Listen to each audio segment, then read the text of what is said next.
Warm hands isn't about magic gloves. It's a way of working, how you use your equipment and how you behave. Today I'm going to show what kind of gloves I use and how I use them. And I'm also going to show you the magic trick, how to swap the gloves easy. Today is minus 30 degrees below zero, and I'm going to haul out some firewood and some dog food to our tent camp. I'm preparing for a 4-day trip. I'm also going to check some trails.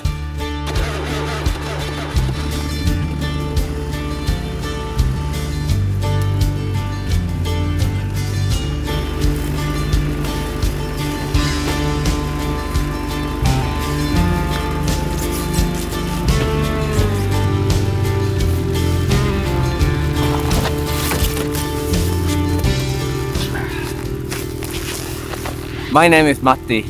I live in Jokkmokk, just above the Arctic Circle in Swedish Lapland. Together with my partner Stina, we run a small guide and dog sled company. We bring guests out on extended trips in the nature up here in the north. So, outdoor life in cold weather is actually what we're doing for a living.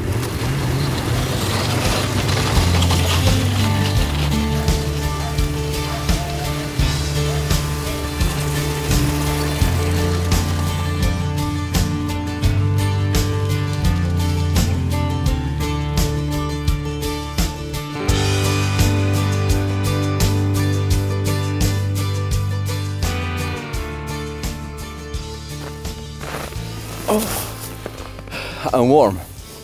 Now we have reached a place, an area with a little bit more virgin forest, with older forest. So a natural forest like this should have old trees, young trees, birches, pine trees, spruce, and different type of trees. If you had made a clear cut, you'd replant it and everything have the same age. So the mittens I use 80% of the time is a mitten from a company called Taiga. It's Taiga Grizzly. I made a review of this before and I put a link down in the description to that review. This is a really nice mitten that I really love. It's not the perfect mitten for this low temperature because the fabric here is waterproof. It's kind of Gore-Tex something, I don't know. So it's kind of waterproof and that gives problem because then it's not ventilating good enough. So I had to put them apart and dry them. And you should not buy mittens with the liner attached already into them. You must have liners like this that you can take away. And this liner is a kind of synthetic liner, I think so. And you could easily swap it or put whatever you want into it. This setup is the original liner and maybe it's good down to 20-30 degrees. And below that, like today, I should wear other mittens, but this is what I use today. And I also had to add that this mitten from Taiga is actually made by a company called Hestra. But all mittens I buy from Hestra, like this, have been breaking down. And then we have the second mitten. This is the old military ones. And this one have skin here, and it have a kind of polycotton something here. And this ventilate much better. And in this mitten I have, this is the shell, and I have used it for many years. Also made by Hestra, and I don't know why Hestra, when they sell under a different brand, it seems like they are really good, but when you buy them from Hestra, no. In that I have this original Ulfrote something military stuff. It's, I don't know. And I also added this, you can buy them at handcraft things. It's a knitted thumb mitten made of wool, and I put this into this one. So I have two inner layers inside this one, you see. And with this mitten I can easily handle 40 or something like that. It depends a little on how I behave and so, of course. So this is my low temperature mitten. And when I do a tour, I usually wear this one, but these ones are my spare mitten that's always in my sled or with me in my backpack, something like that. You never know when your mitten that you use get wet, or they're blowing away in a storm, or a dog eating them or something.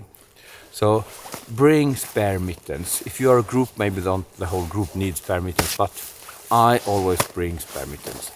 I also have another kind of sealskin mittens. This is Stina's. This is really warm, but then you get another problem that I don't like, is that they get a little bit clumsy to get the grip on. But cold hands, it's also clumsy. So pros and cons. Stina loves them. She uses them a lot in low temperature. I don't know if you can see it, but for me this is almost sunshine. It's so beautiful with the light. It's so short days here right now, and we almost don't see the sun. But then next thing, should you have mittens or should you have glove with separate fingers? For me, gloves is totally useless when you want to stay warm. Gloves is good for working and protecting your skin from cold material, cold the axe or cold things that you're grabbing around. But when you're working in low temperature, you want all fingers to be together, except the thumb, of course. The thumb have its own place, but that's more practical when you want to grab things. But you should remember that one of the most important tools you have out here is not what you can buy, it's your hands. Of course there exist people who have lost their hands and they are amazing with what they can do with the mouse and things like that. But for me, who are used to having hands, the hands are kind of important. If I get the cold thumb, I bring the thumb in to my other hands and do like this. And then I warm up the thumb. If I'm driving dog sled, of course my other hand is holding the sled maximum, and then I can work with this hand inside the glove like this and really try to get circulation again and make it warm again. So, and if I wear this liner with the fingers, my experience is that I get cold fingers much colder than if I have my hands like this in the mitten. But I have friends who love the finger liners, but for me, no. So when you got cold hands, you pull the hand into and start working like this. You could also have rotating the hand like this, or do things that make circulation, push-ups or everything like that. And I also do another thing. I put my hand so and down, and then I lift my shoulders, and pushing down my shoulders like this. I know this looks silly, but that's why I'm in Lapland. Nobody see me when I do stupid silly stuff. So for me the important thing is that I get warm hands again. Yeah, I had to continue.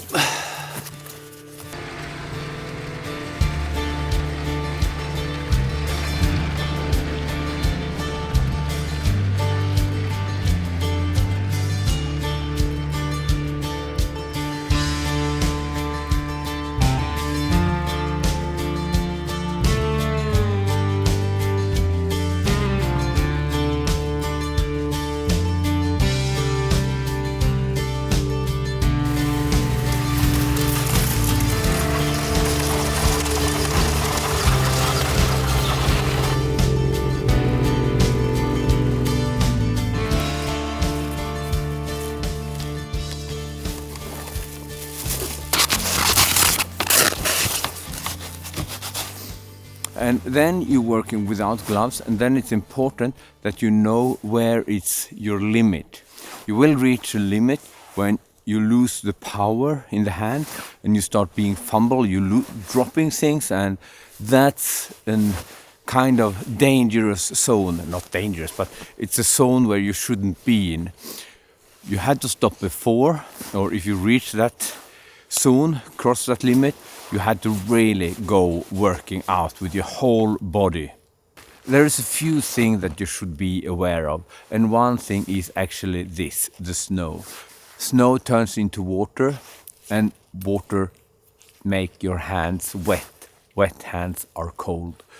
And we have a lot of people putting this hand cream and milk fat and all the kind of stuff that the outdoor shop selling to you and say this protects you against cold. Nothing protects you against cold. Only glove and body movement. You can't put any cream on your skin that will protect you. It will just make it much, much worse.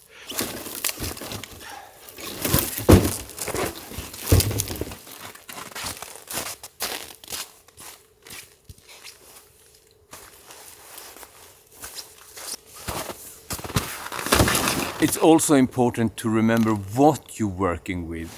If you, for example, working with metal like this, iron rope, carbines, don't grab anything made of iron and grab it hard like this, because that can immediately make you kind of surface frostbite in your hand. So avoid that. Don't grab iron, metal things without a glove. Now carry the wood.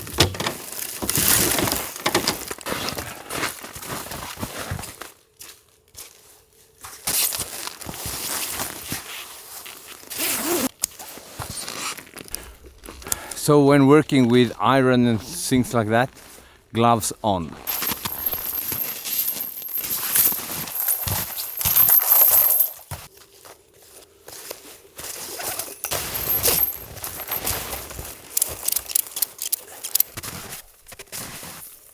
Oh.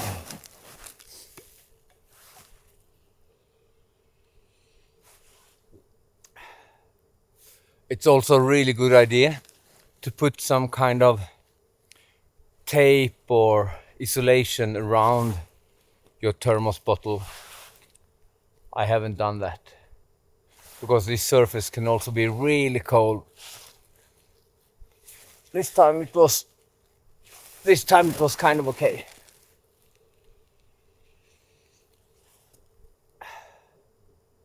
So when you take off the gloves and work with bare hands, you should not drop your glove in the snow, because then they fill up with snow or you're losing them or something like that.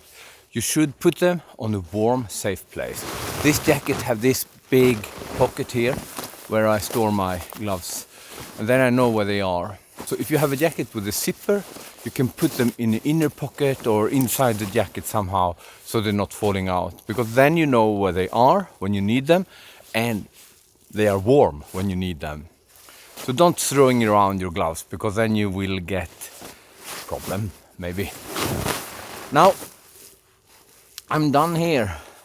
I'm going to drive back, checking some trails and heading back to the kennel. I really enjoy this.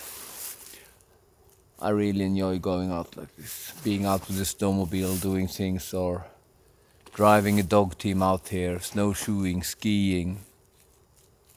Make coffee. Outdoor life is really, really, really great stuff. You know that.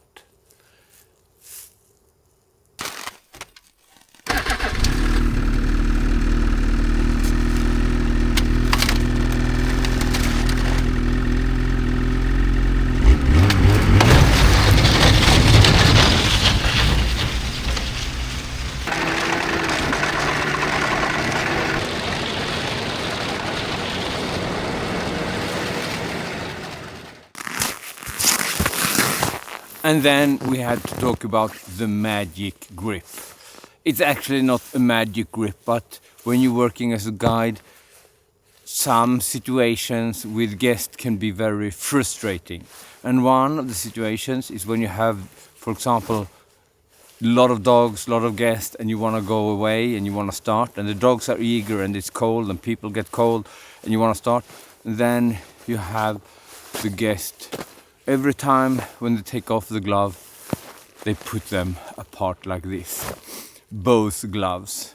And then you're standing there waiting, and then they put on one glove like this, and then they put on the next glove like that, and then they put the big glove on top of that, of course. So, and suddenly they have the second one too. and then they forgot something, and then they put apart everything again, and the process over and over again. Every time you stop, the gloves comes up in all part. But there is a solution. If you are the person who do this glove Lego, I don't know if you enjoy that, don't do that out here, because it takes too much time.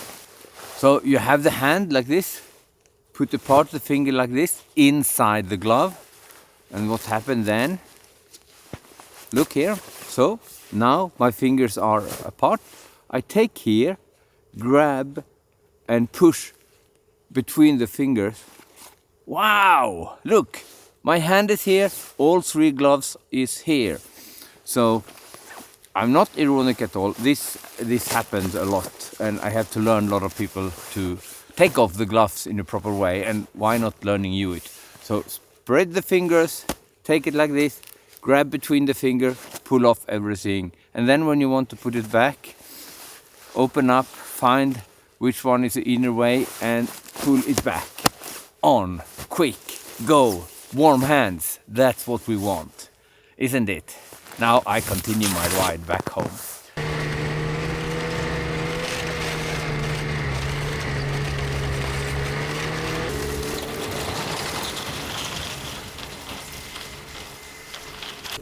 So it starts getting dark up here, and the advantage with the snowmobile is that you have the video lamp with you. There is one thing that's really important, I said it before, but that's maybe the key to have warm hands, and that's actually to learn to work with gloves on. You should do it, you had to do it. It's clumsy, it takes time, but you find ways around it. You can dress a dog team with gloves on if it's necessary. It's much better and easier with bare hands, of course. And maybe some of this liner with thin fingers could be a good at that time to work with, like gloves. We also use this hot hands. I don't use them so much, but Stina uses them a lot.